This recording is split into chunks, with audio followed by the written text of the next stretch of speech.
Hello दोस्तों, कैसे हैं आप सभी। कैसे चल रही है आपकी बोर्ड की तैयारी। मैं आपका अपना अभिषेक कुमार। मैं आज आपको क्लास 12th पार्ट 2 वैदिक रसायन पढ़ाऊंगा। कौन कौन सी मोस्ट इम्पोर्टेंट हेडिंग है जिनको आप याद करना है, और मैं उनको बताऊंगा भी कौन सी हेडिंग मोस्ट इम्पोर्टेंट है। आप लिख लीजिएगा। नंबर 1 हेडिंग है हमारी मानक इलेक्ट्रोड विभव।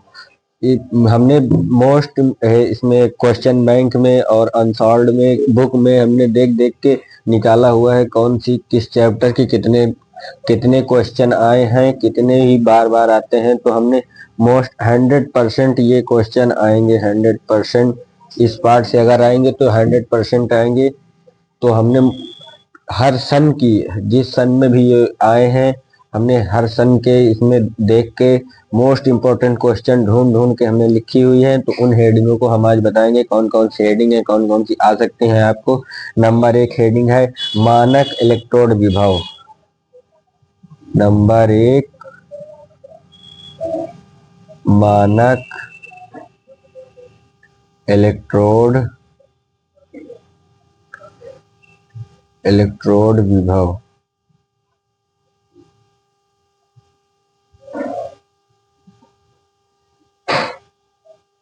कौन कौन सी हेडिंग है। नंबर 1 मानक इलेक्ट्रोड विभव। ये हेडिंग दोस्तों आपके लिए इम्पोर्टेंट है, क्योंकि ये हम जो आपको दिखा रहे हैं ये आई हुई है। हर एक कोई न किसी पेपर में ये चीज आई हुई है। अब दूसरी हेडिंग देख। अब अच्छा, इसको हम बता भी देते हैं आपको। मानक इलेक्ट्रोड विभव होता क्या है। जब एक धातु क्या जब एक धातु को उसके अपने लवण के विलयन में, कैसे, अपने लवण के विलयन में डुबोया जाता है, तो धातु विलयन के सापेक्ष धातु के विभव को ही, कैसे, धातु के विभव को ही इलेक्ट्रोड विभव कहते हैं। क्या कहते हैं। धातु के इलेक्ट्रोड को ही इलेक्ट्रोड विभव कहते हैं। अब हम देखते हैं इसकी नेक्स्ट हेडिंग क्या है। मोस्ट इंपॉर्टेंट है ये दोस्तों, मोस्ट। तो हमारी नेक्स्ट हेडिंग है दोस्तों, वो ये आपके लिए ये इम्पोर्टेंट है। वो वेरी वेरी मोस्ट इम्पोर्टेंट है दोस्तों, क्योंकि वो बहुत ही बार आ चुकी है। वो क्या है आपको हम दिखा रहे हैं। वो है कोल राउस का नियम। क्या है। कोल राउस का नियम।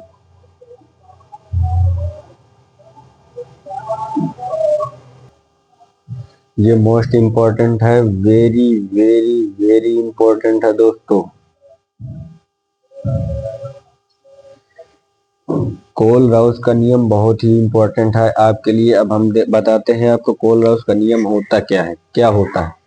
यदि प्रत्येक चालकता पद, क्या, यदि प्रत्येक चालकता पद को वैद्युत अपघट्य सूत्र में उपस्थित संगत आयनों की संख्या से गुणा किया जाए, तब किसी वैद्युत अपघट्य की अनंत तनुता पर चालकता इसके धन आयनों तथा ऋण आयनों को मोलर चालकताओं के योग के बराबर होती है।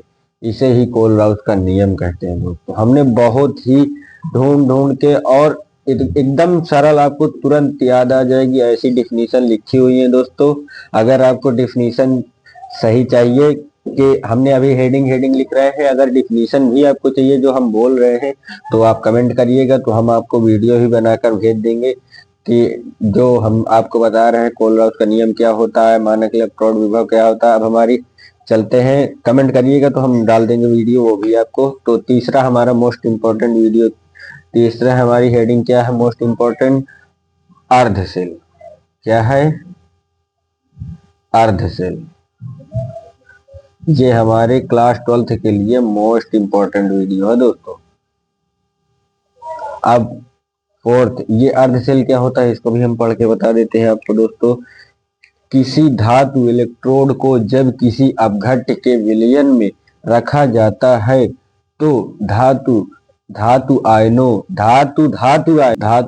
के मध्य मध्य एक राम्य, क्या होता है, राम हो जाता है। राम्य की इस युक्ति को ही अर्धसेल कहते हैं। राम्य दोस्तों, राम्य राम्य की इस युक्ति को ही अर्धसेल कहते हैं। अब वैद्युत श्रेणी, नेक्स्ट हेडिंग हमारी क्या है। वैद्युत श्रेणी। वैद्युत रासायनिक श्रेणी क्या होती है। वैद्युत रासायनिक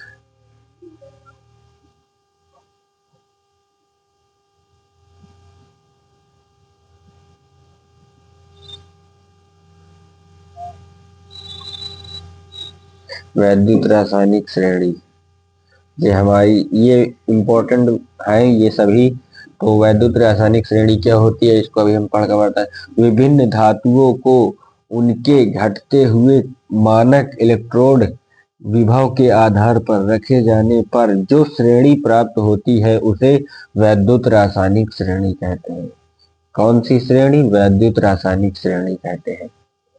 दोस्तों, आपके लिए मैं बहुत ही ढूंढ ढूंढ के हेडिंग लिखा हूँ जो आपको बहुत ही, अब वैद्युत रासायनिक श्रेणी कौन कौन सी कैसे होती है उनको हम आपको लिख के दिखा रहे हैं कैसे लिखना है। ये एग्जाम्पल है आपके लिए दोस्तों, एग्जाम्पल है एफी, पीबी, पीबीएसएन, इनको तो आप पता ही होगा। Nickel, Ni, Co, cobalt, H, आपको ये याद होगा दोस्तों। Cu, copper, Ag, Au, sorry दोस्तों ये एयू है, हम अलग लिख के दिए एयू। ये हमारे क्या है? एग्जाम्पल है दोस्तों वैद्युत रासायनिक श्रेणी के, वैद्युत रासायनिक श्रेणी के एग्जाम्पल है। अब हम ये यहाँ से हम ऐसे लिखेंगे दोस्तों, ऐसे, ये जो हमें ये इतने से जो यहाँ तक है ये क्या करते हैं? त्यागते हैं, ये त्यागते हैं। ठीक दोस्तों, अब हम हमारी नेक्स्ट हेडिंग पे हम चलते हैं। कौन सी हमारी नेक्स्ट हेडिंग है? अब वैद्युत श्रेणी की विशेषताएं भी लिखनी है। क्या लिखनी है? वैद्युत रासायनिक श्रेणी की विशेषताएं। वैद्युत रासायनिक श्रेणी की विशेषताएं निम्नलिखित होती हैं दोस्तों, इनको आप लिख लीजिएगा। हम आगे चल रहे हैं, आगे हमारी कौन सी है हेडिंग हम आपको देख रहे हैं, लिख देते हैं हम वैद्युत रासायनिक श्रेणी की विशेषताएं। वैद्युत रासायनिक श्रेणी की विशेषताएं।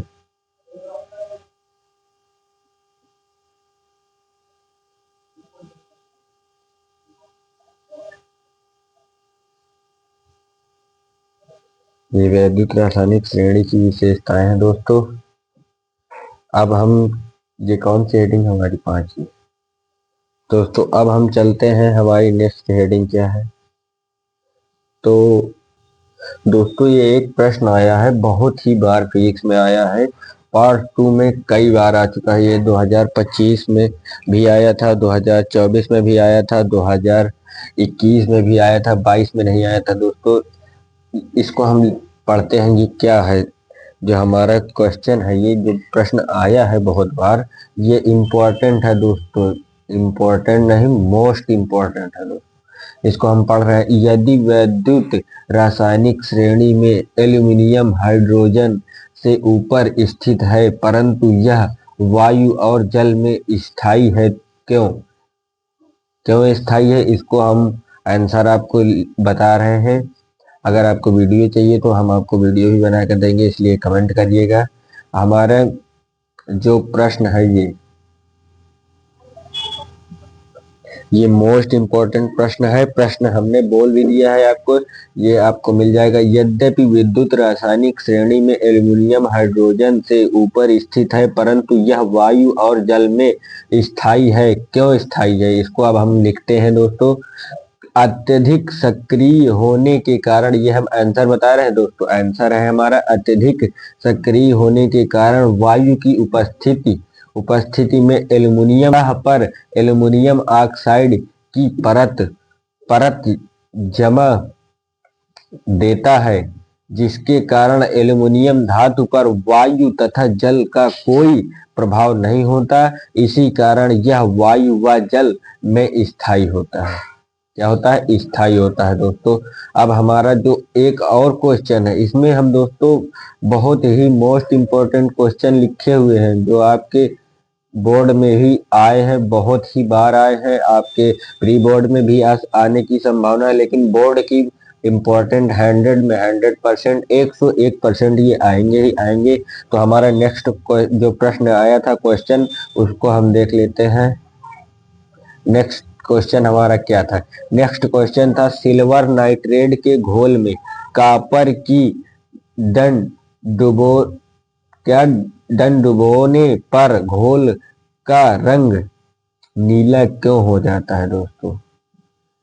क्यों हो जाता है भाई, इसका आंसर भी हम लोग देख लेते हैं। आंसर क्या है? सिल्वर NHO3 यानी नाइट्रेट के घोल में कॉपर की छड़ डुबोने पर यह सिल्वर को स्थापित कर देती है और कॉपर नाइट्रेट बनाता है। क्या बनाता है? कॉपर नाइट्रेट बनाता है। इसीलिए नी इसको डुबोने पर घोल कर रंग नीला हो जाता है। अब दोस्तों हमारा जो रिएक्शन भी इसका लिख लेना है, आप रिएक्शन भी लिख के आएंगे। एक और प्रश्न है दोस्तों जो मोस्ट इम्पोर्टेंट है, हमने मोस्ट इम्पोर्टेंट प्रश्न ही लिखे हुए हैं, आपको वो बोल भी रहे हैं।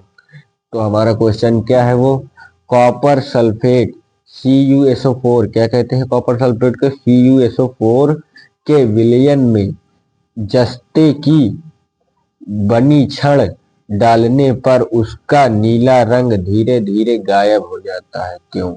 अब उसमें दोस्तों नीला रंग क्यों हो जाता है ये हमने बताया था। इसमें नीला रंग धीरे धीरे गायब हो जाता है। अब इसको भी हम लिखेंगे उत्तर, क्योंकि क्या लिखेंगे? क्योंकि विद्युत रासायनिक श्रेणी में कॉपर को जिंक से नीचे रखा जाता है जिससे जिंक अधिक सक्रिय होने के कारण कॉपर आयनों को अपचयित करके कॉपर में बदल देता है, जिससे विलयन का रंग धीरे धीरे गायब हो जाता है। इसका भी हम लोग रसायन रिएक्शन लिख लेंगे। रिएक्शन हमारा क्या बनेगा? CuSO4 plus Zn arrow Cv plus ZnSO4, ये हमारा रिएक्शन बनेगा। चाहे तो आपको हम रिएक्शन लिख के भी दे रहे हैं। रिएक्शन हमारा जो बनेगा ये कॉपर सल्फेट का है। कॉपर सल्फेट का रिएक्शन दोस्तों, कॉपर सल्फेट का reaction CuSO4 plus Zn arrow Cv plus ZnSO4। ठीक दोस्तों, अब हम चलते हैं, हमारी नेक्स्ट हेडिंग क्या है? हमारी नेक्स्ट हेडिंग है वैद्युत अपघटनीय सेल तथा गैबेनिक सेल के अंतर। क्या गैबेनिक सेल के अंतर? गैल्वेनिक सेल के अंतर है दोस्तों। अब इसको हम एक तरफ वैद्युत अपघटनीय सेल लिख देंगे, एक तरफ गैल्वेनिक और सेल लिख देंगे, तब हम अंतर लिखेंगे दोस्तों। अंतर कम से कम 5 लिख के आइएगा, तभी आपको फुल मार्क्स मिलेंगे, ऐसे ही नहीं देंगे टीचर्स। तो चलते हैं, हमारी नेक्स्ट हेडिंग क्या है दोस्तों? चलिए इस हेडिंग को हम लिखे दे रहे हैं दोस्तों, आपको और भी आसानी रहेगी। हमारी जो हेडिंग है वैद्युत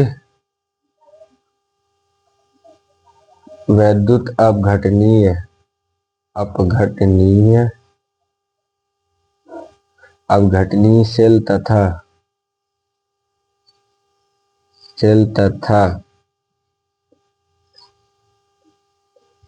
गैल्वेनिक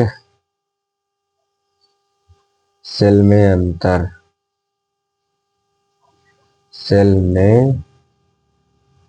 अंतर। तो एक तरफ आप लिख देंगे वैद्युत अपघटनीय सेल, फिर ऐसे आप लाइन खींच देंगे, फिर इधर लिख देंगे गैल्वेनिक सेल। इसी तरह अंतर आप लिख दीजिएगा। ये हमारी हो गई मोस्ट इम्पोर्टेंट हेडिंग। अब हम चलते हैं, और हमारी क्या है, कौन सी हेडिंग और जो इसमें मोस्ट इम्पोर्टेंट एक हेडिंग है। लेसन ज़्यादा बड़ा नहीं है दोस्तों, एकदम छोटा सा ही है जो हम आपको लिख रहे हैं। हेडिंग 7वीं हमारी मोस्ट इम्पोर्टेंट है, ईंधन सेल। ये भी दोस्तों कई बार आ चुकी है, ईंधन सेल दोस्तों। और क्या है, ईंधन सेल के लाभ भी लिखना है आपको। ईंधन सेल के लाभ, ईंधन सेल के लाभ। जो मोस्ट इम्पोर्टेंट वीडियो है दोस्तों, आपको मोस्ट इम्पोर्टेंट हेडिंग भी आपको ही बताई जाएंगी।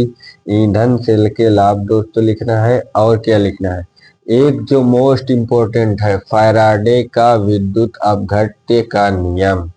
क्या है, फैराडे का विद्युत अपघटन का प्रथम नियम। प्रथम नियम दोस्तों, अब हम इसको बताएंगे प्रथम नियम।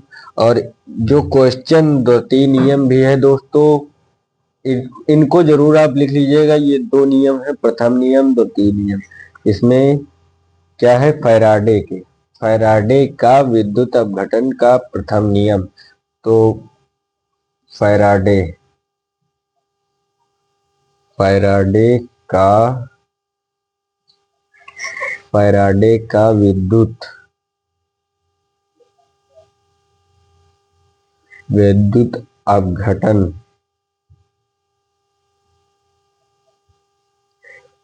अपघटन का नियम का प्रथम नियम।